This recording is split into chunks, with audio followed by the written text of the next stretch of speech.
3 days ago, SpaceX said something about Starship Flight 13 that almost nobody outside the company caught, and it changes how you should read that hard splashdown everyone called a failure. Booster 20 hit the water 40 minutes after Ship 40 splashed down safely. Sunk, broken apart on impact. Every headline said the same thing: failure. They didn't lose Booster 20. They used it up, on purpose. That's the secret nobody caught in the first 24 hours. And by the end of this video, you'll know exactly what SpaceX was really testing on Flight 13, and why it matters more than the ship catch everyone's waiting for next month. Welcome back. Let's get into it. If you watched our breakdown of Flight 13, you know how it looked from the outside. Clean ascent, clean hot staging, a booster that flew every phase of its return almost perfectly. Right up until the landing burn, when 5 of 13 engines refused to light and Booster 20 hit the ocean too hard to survive. At the time, that looked like the flaw in an otherwise flawless flight. The one blemish, the thing everyone wanted an explanation for. We got one, just not the one anyone expected. Here's the pattern SpaceX has followed on every version of this rocket. Fly it, break something, fix that thing, fly it again. Version 1 struggled to clear the tower. Version 2 fixed that and started losing engines on ascent. Version 3 fixed that and started losing engines on landing. Each flight closes one gap and opens the next one. That's not an accident. That's the whole design philosophy in miniature. But Flight 13 broke that pattern in a way nobody flagged in real time. Because this time, the booster wasn't just tested, it was pushed. 3 days after splashdown, during a data review call, a SpaceX propulsion engineer said something that didn't make it into any of the big headlines. Booster 20's landing burn wasn't running under standard flight rules. It was running under an intentionally reduced ignition confirmation window, shorter than any previous flight, specifically to find the edge of the relight envelope for the Raptor 3 engine cluster. Translation: SpaceX didn't just want to know if the engines would relight, they wanted to know exactly how far they could push the relight sequence before it broke. And the only way to learn that number is to keep pushing until something fails. Something failed. 5 engines. Right on schedule in a sense nobody outside the company understood until now. This is the part that reframes everything. A booster that failed to land was actually a booster that succeeded at its real, undisclosed objective. Finding the exact edge of a performance envelope SpaceX needs mapped before a single human ever sits on top of this rocket. And that number is only the beginning of what SpaceX didn't say out loud. Let's slow down, because this is the kind of detail that's easy to skim past, and criminally important if you don't. Every rocket that will ever carry crew needs something called a margin. Not just it works, but it works. And here is exactly how much worse things can get before it stops working. NASA doesn't rate a vehicle for human flight because it succeeded once. They rate it because engineers can draw a hard line and say, below this point, it's fine. Past this point, it isn't. And they need real flight data to draw that line, not a simulation. For the last 12 flights, Starship has mostly been chasing the first kind of success. Did the ascent work? Did stage separation work? Did the ship survive re-entry? Binary pass-fail questions? Flight 13 was the first flight where SpaceX started chasing the second kind of question without announcing it. Not does it work, but where exactly does it stop working? That's an enormous shift, and it's the kind of shift you only make once you're confident the first kind of question is basically answered. Think about what that means for the timeline. You don't start deliberately hunting for failure edges on a vehicle you're not already fairly confident in. You do it on a vehicle you're getting ready to certify. But not everyone read Flight 13 that way, and the version that spread fastest online is exactly backward. Here's the misconception that spread the fastest in the days after the flight, and it's worth clearing up directly. A lot of coverage treated the hard splashdown as evidence that V3's relight reliability upgrades hadn't actually worked, that the fixes from Flight 12 failed again. They didn't fail. They worked exactly as intended, right up until SpaceX intentionally operated outside the range those fixes were built for. That's a different failure entirely. One is a bug, the other is a boundary. SpaceX didn't discover a bug in Flight 13. They discovered a boundary, and knowing exactly where that edge sits is worth more than another clean flight would have been. It's the difference between a car that stalls because something's broken and a test driver redlining an engine on a track specifically to find out where it blows up. Nobody calls that second thing a failed test drive. They call it the test. While everyone was watching the booster, the quieter story was happening 90 miles up. 6 of the 20 Starlink V3 satellites deployed on Flight 13 carried cameras pointed at Ship 40's heat shield. Officially, that was framed as a reusability check, a way to confirm tile condition before committing the ship to a return flight. That part's true, but it's not the whole reason. Those same cameras captured something SpaceX hasn't fully explained yet. Thermal signature data across sections of the shield that were deliberately fitted with different tile attachment methods. Some standard, some modified, some using an entirely different bonding approach nobody had flown before. Put those two things together. A landing burn pushed past its known operating envelope, and a heat shield built on purpose with multiple competing designs bolted onto the same vehicle. And a pattern starts to form. Flight 13 wasn't a normal test flight dressed up as a victory lap. It was a margin-finding mission wearing a normal test flight's clothes. Here's why any of this actually matters to you, watching this months or years from now. SpaceX has publicly committed to attempting a ship catch on the very next flight, likely next month. After that, orbital refueling. After that, the human landing system variant that's supposed to put astronauts back on the lunar surface within roughly 2 years. Every one of those milestones needs margin data. Not it worked, but here's exactly how far this system bends before it breaks. You cannot get a human rating conversation started, internally or with NASA, without that number sitting in a folder somewhere. Flight 13 is the first flight where that folder visibly started filling up. That's the actual takeaway, not Booster 20 crashed. The real story is, SpaceX just ran its first margin test on a crew-critical system and didn't tell anyone until the data review call was already over. But the booster wasn't the only place SpaceX was quietly taking a risk that day. There's one more piece, and it's the one I think gets missed entirely once the news cycle moves on. If SpaceX is comfortable deliberately pushing a booster past a known safe operating point on a flight that also happened to carry real operational satellites, that tells you something about how confident they've become in the overall vehicle. You don't gamble with your revenue-generating payload deployment unless you're extremely sure the rest of the flight is solid enough to absorb an intentional stress test elsewhere. That's the quiet confidence hiding underneath a headline that looked, on the surface, like just another rough landing. So here's where Flight 13 actually leaves the program.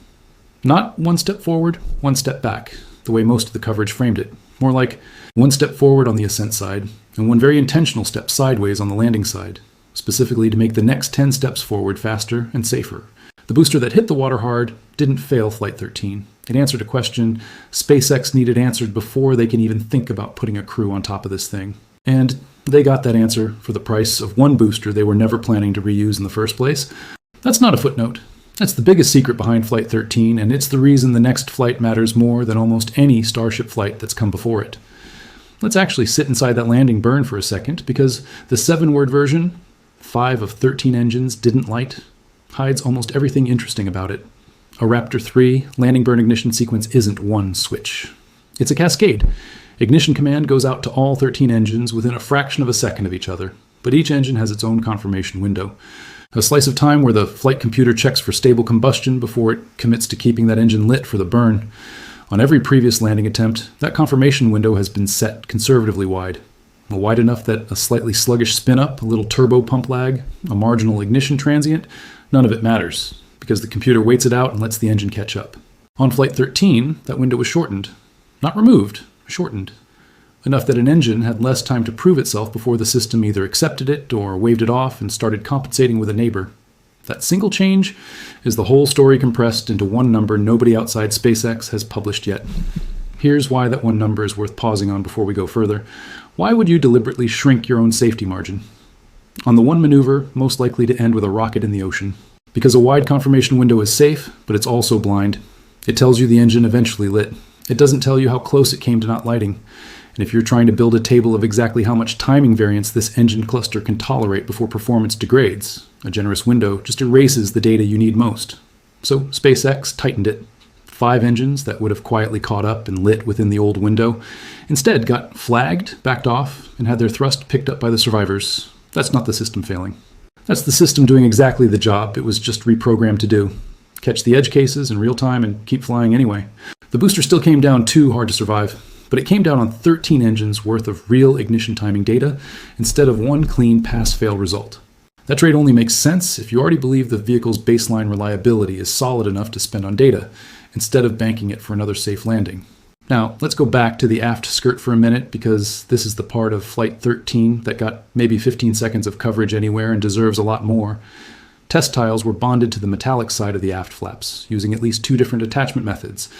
And separately, the aft skirt itself carried a batch of modified tiles using yet another mounting approach.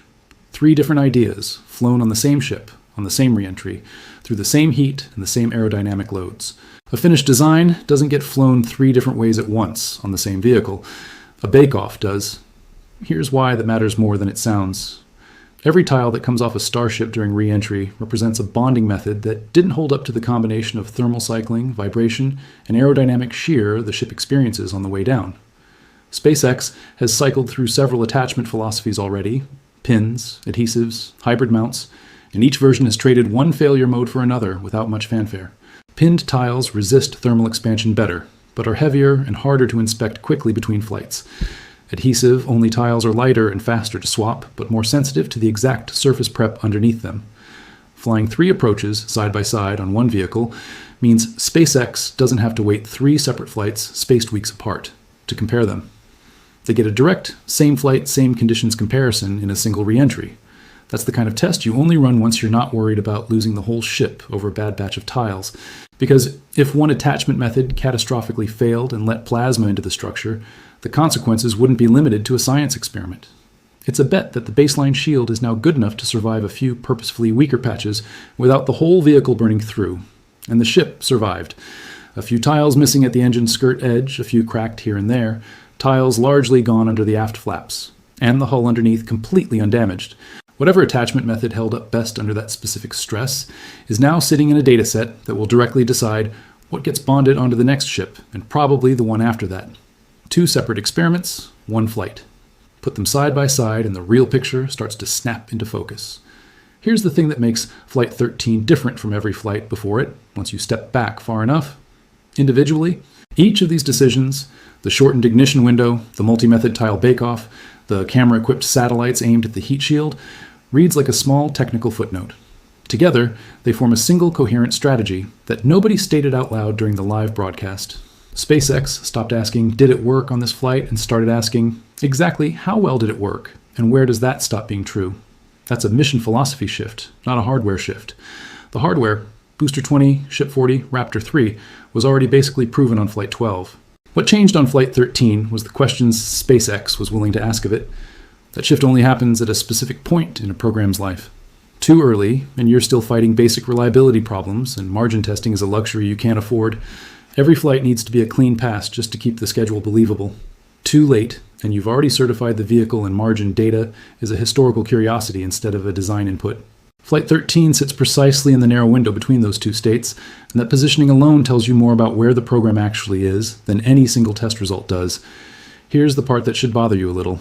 It's worth pausing on why almost nobody outside the company framed Flight 13 this way in the first 48 hours. Partly, it's the obvious reason. A rocket falling into the ocean too fast makes for a dramatic photo, and dramatic photos win headlines regardless of what they actually represent. But partly it's something more structural. SpaceX doesn't typically announce its test philosophy in advance. They don't put out a press release before a flight saying, today we intend to find the failure boundary of the landing ignition sequence.